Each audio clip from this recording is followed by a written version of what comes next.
စာဖတ်ဝါသနာရှင်များနဲ့စာဖတ်ပြင်းစုများလည်းမင်္ဂလာပါ Read Review Repeat Channel ကနေကြိုဆိုပါရစေဒီဗီဒီယိုကိုကြည့်ပြီးအတွေ့အကြုံတစ်ခုကိုအတူရယူကြရအောင်နော်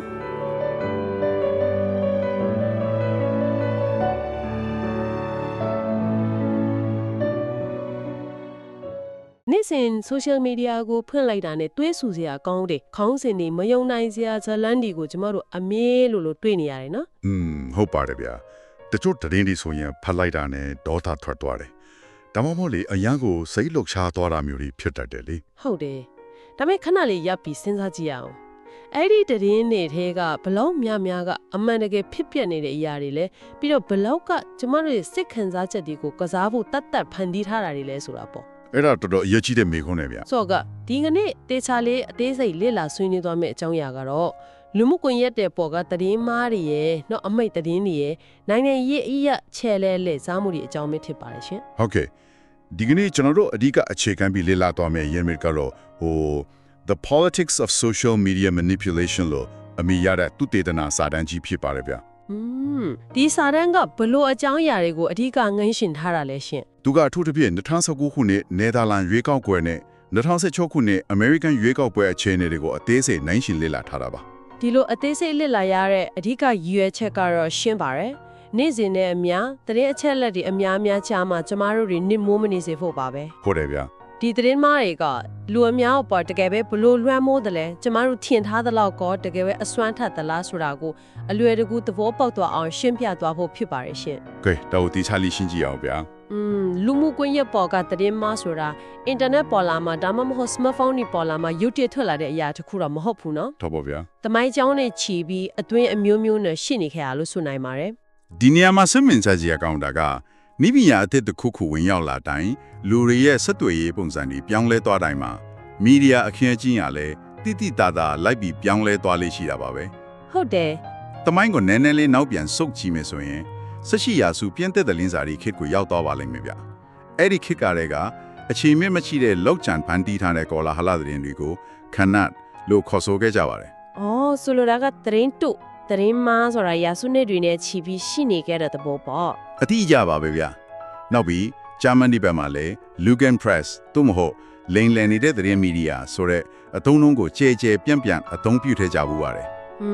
ကြားဘူးတယ်လို့ပဲဒါကဘာကိုပြနေတယ်လဲဆိုရင်ကိုနဲ့သဘောထားမတိုက်ဆိုင်တဲ့အခါကိုအတွက်အဆင်မပြေတဲ့အမှန်တရားတွေကိုဖော်ပြလာတဲ့အခါသတင်းမီဒီယာတွေကိုနာမည်ဖျက်ဖို့လူတို့ကမယုံကြည်အောင်လုပ်ဖို့ဒီလိုစကားလုံးတွေကိုသုံးခဲ့ကြတာပါဆိုတော့ unique social media တွေပေါ်မှာတွေ့နေရတဲ့အခြေအနေဟာလုံးဝကြီးအသစ်ကစားနေမဟုတ်ဘူးမဟုတ်ဘူးဗျဒီလိုတမိုင်းဝင်ဖြစ်တည်ရဲ့နောက်ဆုံးပေါ်အစင်းမြင့်တင်ထားတဲ့ဤပညာနဲ့ပေါင်းစပ်ထားတဲ့ပုံစံလို့ဆိုနိုင်ပါတယ်ဒါမဲ့ဒီနေ့ခေတ်မှာကျတော့ဤပညာအကြောင်းပိုပြီးမြန်ဆန်လာတယ်ပိုပြီးကျေပြတ်လာတယ်လို့ပြောရမှာပေါ့ဒီနေရာကတကယ်ကိုစိတ်ဝင်စားစရာကောင်းတဲ့အပိုင်းပဲဟုတ်ပါတယ်သတင်းမားတွေလှည့်စားမှုတွေဆိုတာနိုင်ငံရေးသမားတွေချီးလုံနေတာမဟုတ်ဘူးဆိုတာကိုပြသနေတဲ့လက်တွေ့ကြတဲ့ဥပမာတစ်ခုစာတမ်းထဲမှာပါလာတယ်နော်အဲ့ဒါကတော့နေသာလန်ကဆိုတော့တော်တန့်ရဲ့ဖြစ်ရပါပဲဟုတ်တယ်ဗျအဲ့ဒီအကောင့်တူအရှုပ်တော်ပုံကတော်တော်လေးကိုဟိုးလေးတကြောဖြစ်ထွားခဲ့တာစဉ်းစားတာကြည့်ပါတော့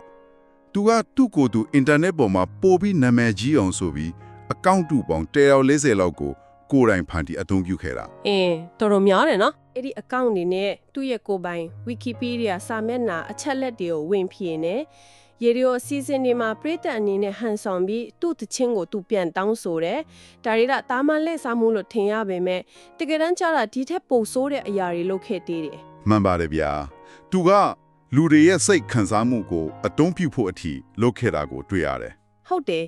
တေဆဲကလေးငယ်တူကိုသူကတွားရောက်တွေ့ဆုံပြီးလက်ကိုစုပ်ကန်အားပေးခဲ့လေဆိုတဲ့အလွန်စိတ်လှုပ်ရှားဖွယ်ကောင်းတဲ့ဇလန်တူဤကိုပါအဲ့ဒီအကောင့်တူဒီကနေတဆင့်ဖန်တီးဖြန့်ဝေခဲ့တာပေါ့ဟုတ်ပါတယ်ရှင်ဒါဟာ social media ပေါ်မှာအာရုံစိုက်မှုရဖို့ကိုကျိုးစည်းဝါအတွက်လူတွေရဲ့စာနာစိတ်ခံစားချက်တွေကိုအသုံးချဖို့ဘလောက်ထိလုပ်ရဲကြတယ်လဲဆိုတာကိုပြသနေတဲ့တကယ့်ကိုအံ့ဩစရာဖြစ်ရပါပဲတယောက်တည်းရဲ့လက်စားမှုတတ်ဆိုတာထက်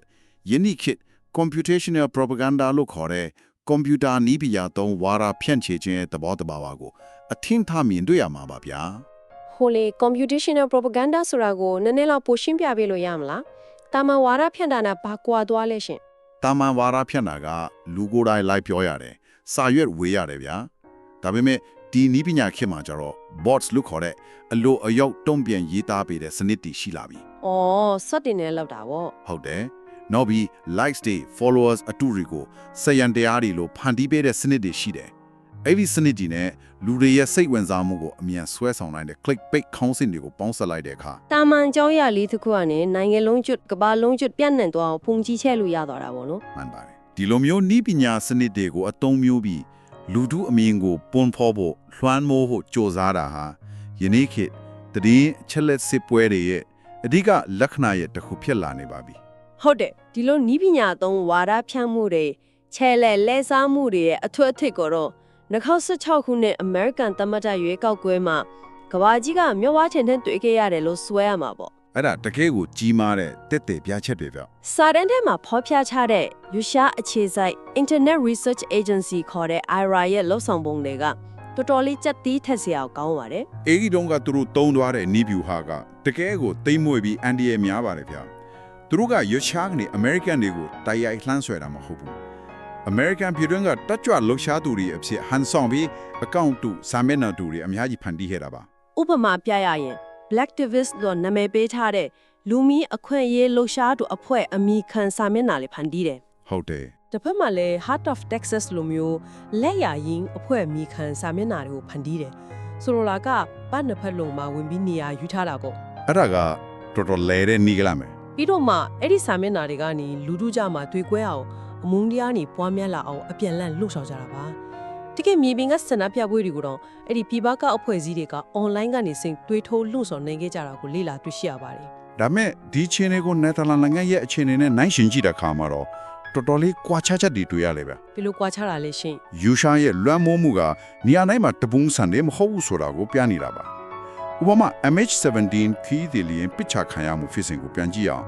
အဲ့ဒီလီယင်ပေါ်မှာနယ်သာလန်နိုင်ငံသားရဲ့အများကြီးပါသွားခဲ့တယ်လေ ဟုတ်တယ်အဲ့ဒီဖြစ်ရကနယ်သာလန်တွတ်တော့တကယ့်ကိုကြီးမားတဲ့အချိုးအကွေတစ်ခုပဲအဲ့ဒီအချိန်က social media ပေါ်မှာဘယ်လိုဒီဖြစ်ခဲ့လဲ အဲ့ဒီဖြစ်စဉ်အပြီးမှာ Twitter ပေါ်ကအချက်လက်တွေကိုသူတေဒီကလေ့လာကြည့်ကြတယ်အဲ့ဒီအခါမှာ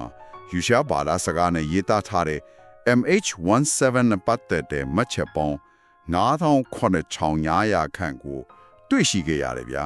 အများကြီးပဲနော် ဒါပေမဲ့စိတ်ဝင်စားစရာကောင်းတာကနယ်သာလန်ဘာသာစကားနဲ့ရေးသားထားတာကတော့၄ခုပဲတွေ့ရပါတယ် ဟေးကွာဟာချက်ကတော်တော်ကြီးတာပဲ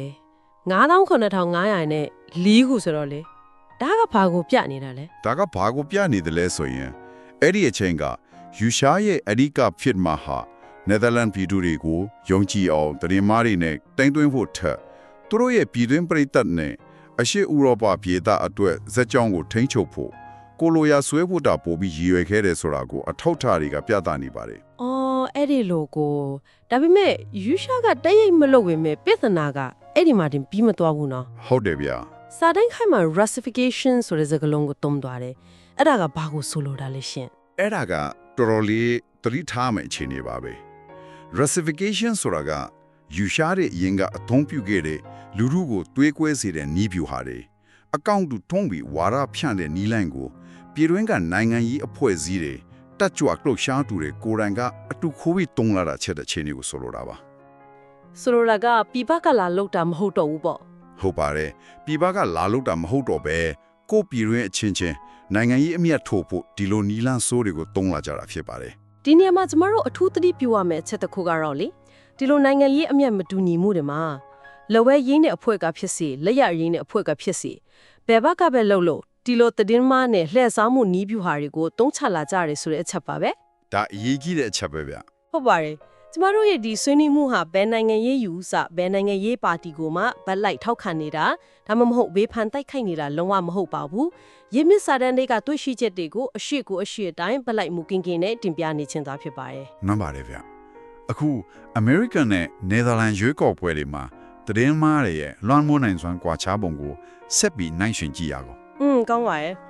American မှာသတင်းမှားတွေဘယ်လောက်ထိအစွမ်းထက်ခိုင်လဲဆိုတော့ပြတဲ့လေ့လာချက်တစ်ခုရှိပါတယ် အော်ဟုတ်တယ် BuzzFeed ရဲ့သူတင်တာလေ 2016ခုနှစ် American ရွေးကောက်ပွဲမတိုင်မီ3လအလိုမှာ Facebook ပေါ်ကအခြေအနေကိုသူတို့လေ့လာခဲ့တာ အဲ့ဒီမှာပါတီတွေ့ခဲ့ရလဲဗျ အဲ့ဒီမှာတကယ့်ကိုအံ့အားသင့်စရာတွေ့ရှိချက်တစ်ခုထွက်ပေါ်ခဲ့တယ်အဲ့ဒါကတော့ပုံမဟန်မင်းကြီးက Donald Trump ကိုထောက်ခံလိုက်တယ်ဆိုတော့လုံးဝလှုပ်ချင်ဖန်တီးထားတဲ့သတင်းမှာရှိတယ် အဲ့ဒီသတင်းတော်ပြန့်သွားတာ ဟုတ်တယ်အဲ့လိုသတင်းမှားမျိုးတွေကနမည်ကြီးပင်မသတင်းမီဒီယာကြီးတွေကအချင်းယူစုံစမ်းရေးသားထားတဲ့အမှန်တကယ်သတင်းမှန်တွေထက်လူတွေကြောင်းမှာပိုပြီးပြန့်နှံ့ခဲ့တယ် like တွေ share တွေပိုပြီးရရှိခဲ့တယ်ဆိုတာပါပဲ တကယ်ကိုမယုံနိုင်စရာပဲဗျ စ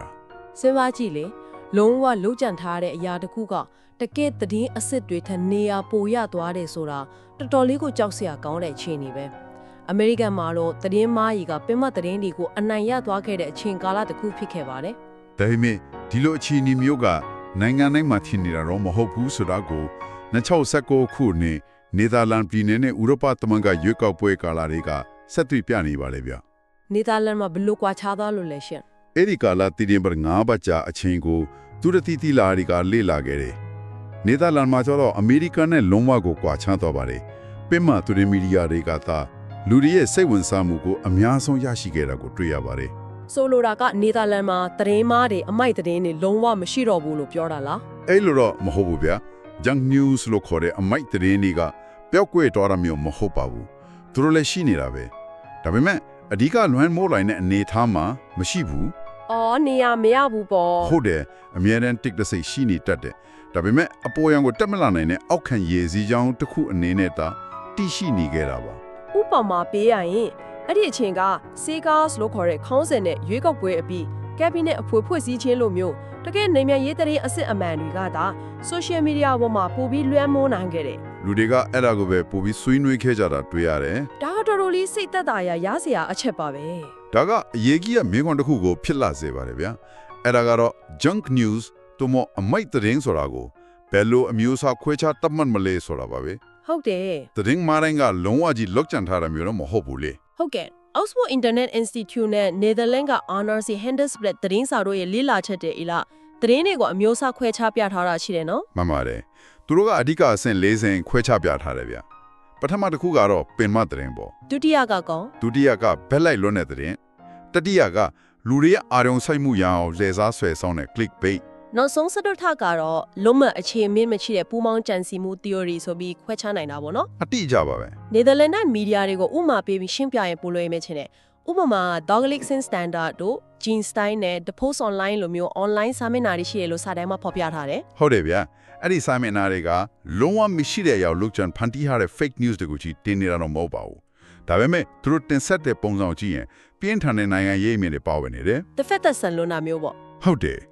ဒါမှမဟုတ်လူတွေဒေါ်တဲ့ထွက်အောင်စိတ်လှုပ်ရှားအောင်တမင်တကာရေးသားတင်ဆက်လေချီပါတယ်ဒါကြောင့်သူတို့ကို tangentious လို့ခေါ်တဲ့လှုပ်ဆော်မှုဆန်တဲ့သတင်းမီဒီယာဒါမှမဟုတ် hyper partisan လို့ခေါ်တဲ့ bad light လွန်တဲ့မီဒီယာမျိုးစားလေဖြစ်တတ်မှတ်ပါတယ် အဲ့ဒီလိုသတင်းတွေကလူတွေရဲ့အာယုံစိတ်မှုကိုရပေမဲ့ခုနကပြောသလိုပဲနယ်သာလန်မှာတော့ပင်မသတင်းမီဒီယာတွေရဲ့နေရာကိုအစားထိုးနိုင်လောက်တဲ့အထိမလွှမ်းမိုးနိုင်တာကိုလေ့လာတွေ့ရှိရတာပေါ့ မှန်တာဗျာ ဒါဆိုရင်ဒါတွေအလုံးကဘာကိုဆိုလိုတာလဲကျမတို့ဆွေးနွေးနေတဲ့အဓိကအချက်ကိုပြန်ကောက်ရရင်လူတွေကဒီလိုသတင်းမားတွေအမိုက်သတင်းတွေကိုဖတ်လိုက်တဲ့အခါ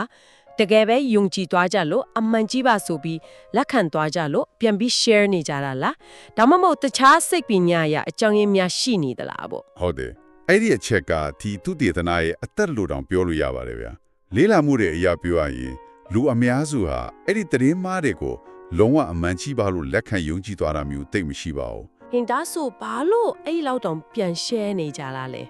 အဓိကတော့မိမိတို့လက်ရှိယုံကြည်ထားတဲ့အမြင်တွေကိုပိုပြီးအားဖြည့်ပေးခြင်းလို့မျှဝေကြတာကပိုများပါတယ်ဗျာ ဥပမာလေးနဲ့ပြောပြပါလားရှင် ဥပမာကိုကနိုင်ငံရေးသမားတယောက်ကိုမုန်းနေဆိုပါစို့သူနဲ့ပတ်သက်တဲ့သတင်းဆိုးတစ်ခုတက်လာရင်အဲ့ဒါ90ရာခိုင်နှုန်းလောက်ကချက်ကားထားမှန်တီးနေရင်တောင်မှ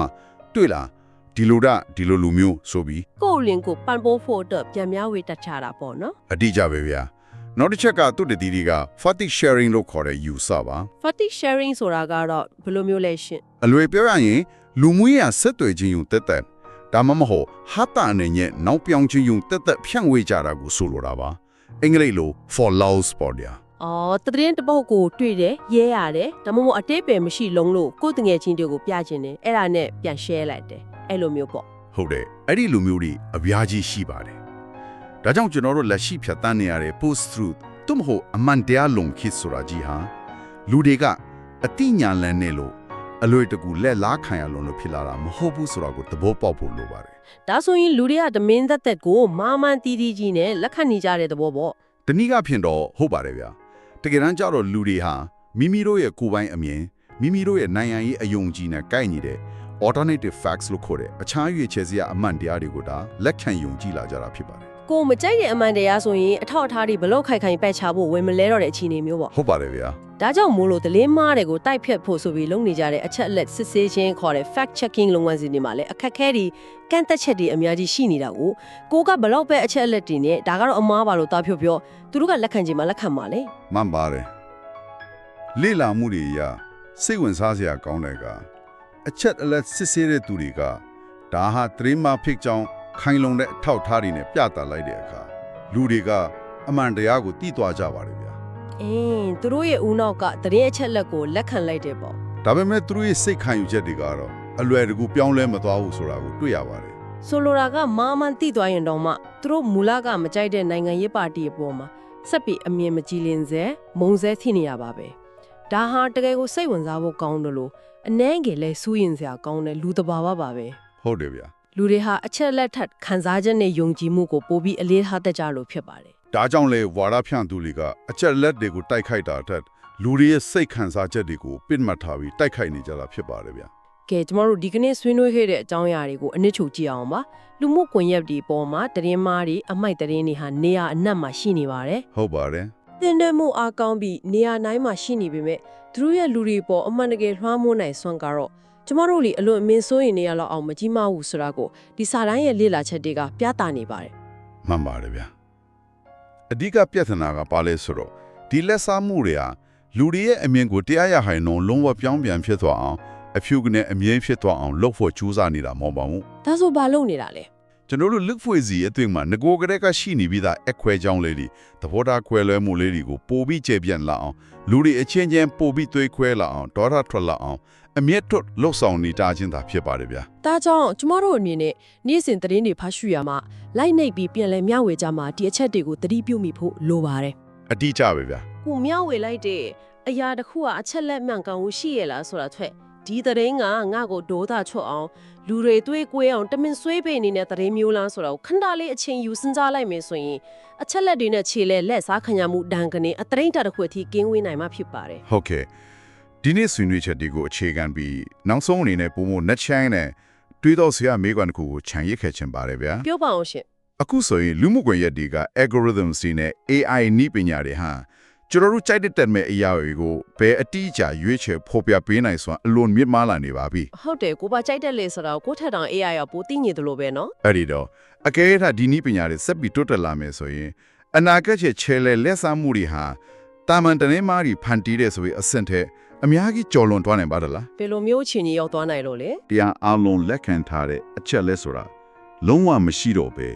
လူတိုင်းဟာမိမိတို့ယုံကြည်ရာချီးပဲ့ဖော်ပြနေတဲ့ကိုစီတီးကြကဘာလေးတွေဖန်တီးပေးလိုက်တဲ့အခြေအနေမျိုးစီကိုများကျွန်တော်တို့အနာဂတ်မှာရောက်သွားနိုင်မလားဆိုတာကိုပါပဲ အဲ့ဒီလို့ဆိုရင်တော့အချင်းကြီးကတော်တော်ဆိုးတော့နိုင်တယ်နော် အဲ့ဒီခါကျရင်ကျွန်တော်တို့လူဖရီစီအနေနဲ့ဘယ်လိုရှေ့ဆက်ကြမလဲဆိုတာတကယ်ကိုစဉ်းစားစရာပါပဲဗျာ တကယ်ကိုစိတ်ဝင်စားစရာကောင်းပြီးလေးနက်တယ်မိခုံးပါပဲကျမတို့အားလုံးအလေးနက်ထားစဉ်းစားရမယ့်အကြောင်းအရာတစ်ခုဖြစ်ပါတယ်ကဲဒီလောက်ဆိုရင်ဒီကနေ့ deep dive ရဲ့အကြောင်းအရာနဲ့ပတ်သက်ပြီးပြည့်စုံတဲ့ရှုထောင်းတစ်ခုရသွားလောက်ပြီလို့ထင်ပါတယ်အားလုံးပဲသတင်းအချက်လက်တွေကိုကျမရင်းနဲ့ညီညွတ်စွာစားသုံးနိုင်ကြပါစေရှင်